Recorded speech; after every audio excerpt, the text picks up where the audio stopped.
Hello and welcome back to my Pokémon Horizons review series. Today we are reviewing episode 33. Let's get started and I hope you enjoy.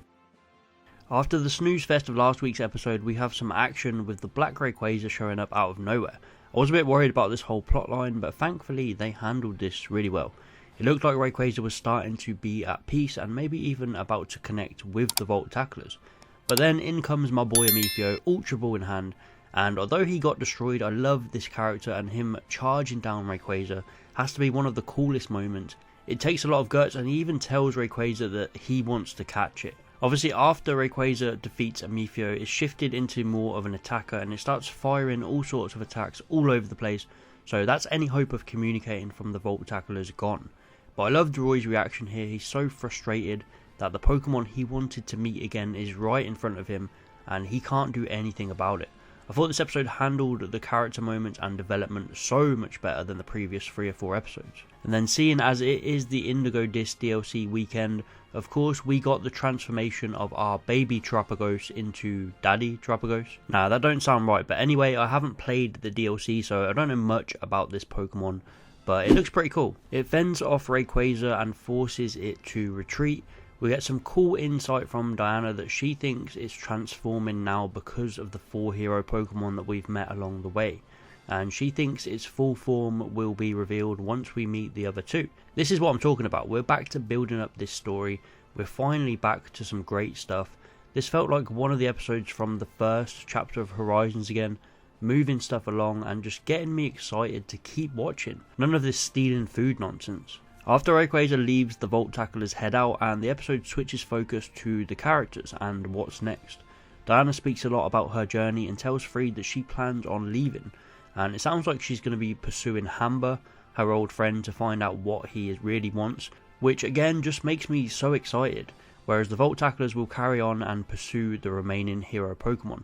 We touch base with Roy again and he's still down about not being able to do anything, but vows to do better next time. I love all of this. The episode felt so much more character focused, and that's where Horizons really thrives. Before leaving though, Diana has one last challenge for Liko and Roy, and it is a battle. This was awesome to see. She tells them that they need to land at least 1 hit on her Arcanine to win. The battle was similar to previous training battles, but this time it actually felt like Liko and Roy were doing more. It's very slow and they still aren't great in battle, but they seem like they had a few more movements, a few more strats. They weren't spamming attacks, and Liko's Sprigatito emerges from the smoke to hit Arcanine with one last scratch. And I really enjoyed this battle. It was poetic for Diana to leave her granddaughter behind after she proved that she can take care of herself now. Just some really great stuff all around. And then the episode ends with Amicio telling Hamba that he needs to get stronger, setting up the training episode, which I think will be coming next week, and I can't wait for this. I love Amicio. I think Hamba is a really cool and mysterious character as well. This is what we need. The explorers just make episodes better, whether they're in the main story or just the B plot. They need to be focused on, and maybe that's why these last few episodes haven't really hit for me, as we haven't seen much of them, but this one certainly did. I thought it was pretty damn excellent. A lot of great character development for the likes of Diana, Roy, Amicio and even Liko, and just plot lines being set up. We've got Diana going after Hamba, Terapagos and its form change, Amicio training time. Horizons is back to its best here, setting up future plot lines and asking more questions. Hope it carries on now and we don't get another drop off. I was very disappointed with how they handled Lapras.